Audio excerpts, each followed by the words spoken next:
Jokes विनोद आवडल्यास like करायला विसरू नका. बघा आणि लाईक करा.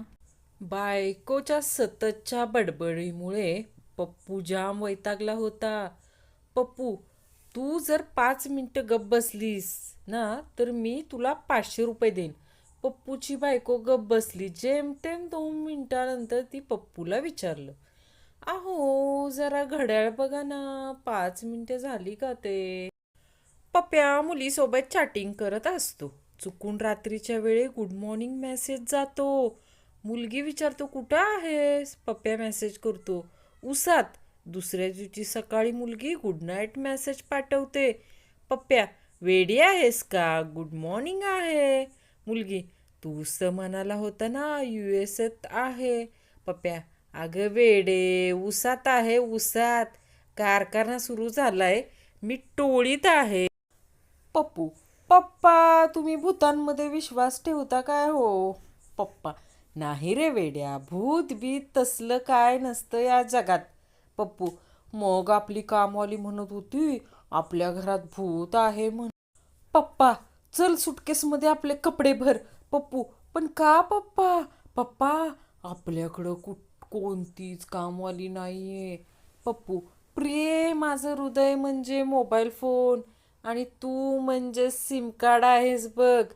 पप्पूची गर्लफ्रेंड, ते ठीक आहे पण तुझा मोबाईल ड्युअल सिम तर नाही ना. याला म्हणतात बदला घेणे. पप्पूने एका प्रियस मुलीला प्रपोज केलं, पण त्या मुलीनं त्याला नकार दिला. मग काय, पप्पूनं ऑटो रिक्षा घेतला आणि तिच्या कॉलनीमध्ये रिक्षा चालवाय लागला. आता ती रोज पप्पूला थांबवते आणि पप्पू तिला नकार देऊन पुढे जातो. याला म्हणतात बदला घेणे. गंपू, यार मला माझ्या गर्लफ्रेंडला काहीतरी मस्त गिफ्ट द्यायचं आहे बघ. पप्पू, अरे मग सोन्याची एक नाजूक अंगठी दे की तिला. गप्पू, तसं नाही रे, भलं मोठं वाटेल असं काहीतरी सुचव. पप्पू, मग असं कर, ट्रकचा एक टायरच दे रे तिला. पाहुणा, मला तुमच्या घरातील माशा फार त्रास देत आहेत. मी आलो तेव्हापासून त्या माझ्या अंगावर बसता आहेत. पप्पू, काका मी पण त्यांच्या या सवयीने अगदी त्रासलोय. कुठे एखादी घाणेरडी वस्तू पाहिली की लगेच त्यावर बसतात. पप्पू, मम्मी आपल्या शेजारच्या मावशीची 2-2 नाव आहेत का ग. मम्मी, नाही बेटा, त्यांचं नाव जय आहे. पप्पू, पण डॅडी तर त्यांना डार्लिंग म्हणत होते. वडील, पप्पू, रेल्वे येते तेव्हा रस्त्याचे फाटक का बंद करतात. पप्पू, रेल्वे रूळ सोडून रस्त्यावर धावू नये म्हणून. शिरप्याचं गाडं हरवलं तरीही तू देवाला धन्यवाद देऊ लागला. पप्पू, काय रे शिरप्या, तुझं गाडं हरवलं आणि तरी बी तू देवाचा आभार मानतोयस वय. शिरप्या, अरे बाबा, देवाचीच कृपा की मी त्या गाडवावर बसलो नव्हतो, नाहीतर मी बी हरवलं असतं की. मॅडम, पप्प्या सांग बरं या गणितात काय चुकलं आहे. पप्प्या, मॅडम गणितात काय पण चुकू द्या पण एक गोष्ट लक्षात ठेवा, बाजीरावने मस्तानी के साथ मोहब्बत की थी, अय्याशी नहीं. मॅडम, हो घरगा बाहेर हरामखोर. पप्प्या, आपकी इसी अदा पे तो हम कुर्बान है मास्तरीन बाई. मॅडमने पप्प्याला शनिवार वाऱ्यावर नेहून हाणला. पप्पू, दुकानदाराला काय चालू आहे. दुकान तर फॉग चालू आहे. पप्पू, बर मग घे घालून. नवऱ्याचा फोन नेहमी लॉक असायचा. पासवर्ड पण काहीतरी अवघड ठेवला होता. एक दिवशी फोन लॉक न करता नवरा वॉशरूमला गेला. बायकोनं संधी साधली. तिने नवऱ्याचे मेसेज तपासायला सुरुवात केली. थोड्या वेळाने नवरा तिथं आला. बायको रागानं लहान बुंद झाली होती.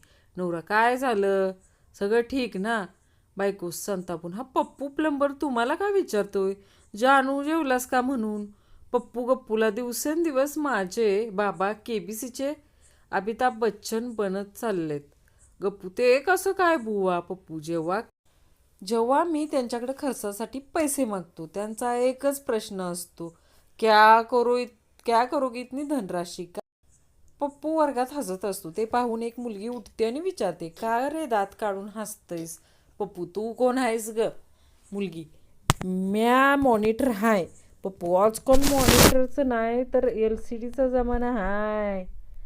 बाबा, पप्पू तुला आई जास्त आवडते का मी? बाबा, पप्पू दोघे पण. बाबा, नाही, दोघांपैकी एकच सांग. पप्पू, तरी पण दोघेच आवडतात बाबा. जर मी लंडनला गेलो आणि तुझी आई पॅरिसला गेली तर तू कुठे जाणार? पप्पू, पॅरिस. बाबा, ह्याचा अर्थ म्हणजे तुला. पप्पू, नाही, पॅरिस खूप सुंदर शहर आहे लंडनपेक्षा. बाबा, जर मी पॅरिसला गेलो तर तुझी आई लंडनला गेली तर मग तू कुठे जाणार? पप्पू, लंडनला. बाबा, ह्याचा अर्थ म्हणजे तू आईवर जास्त प्रेम करतो. पप्पू, नाही, तसं काय नाही बाबा. तर मग काय? पप्पू, बाबा, पॅरिस फिरून झालं म्हणून लंडनला जाणार.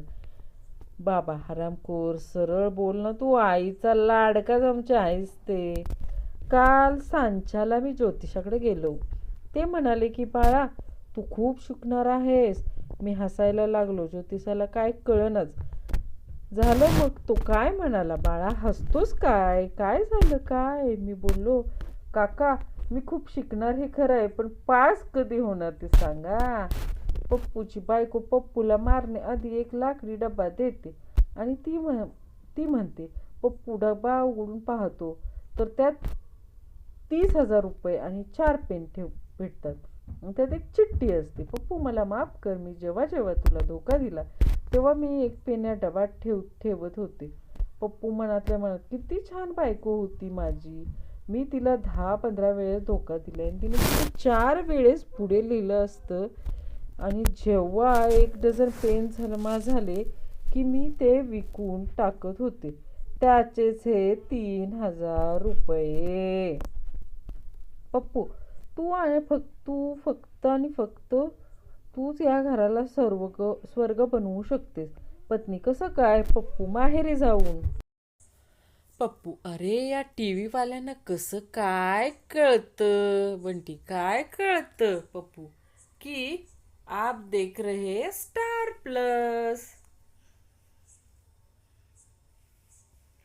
एकदा एक दारुड्यांचा घोळका रस्त्यावर चाललेला असतो. वाटेतील एका घराचे दार वाजवून त्यापैकी एक जण दारात उभ्या असलेल्या महिलेला विचारतो, पप्पूचं घर हेच का? होय, ती महिला उत्तरते.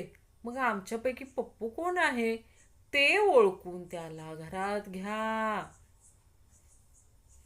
प्राणी संग्रहालयात आलेल्या पप्पूला तिथल्या एका वाघाने विचारले. ते पाहून एका माकडाने विचारले, ओ वाघोबा, एवढी गर्दी होती, त्या गर्दीमध्ये एकाच माणसाच्या मागे होतात, सगळ्यांना सोडून त्यालाच का मारलं? वाघारे, मारू नाही तर काय करू?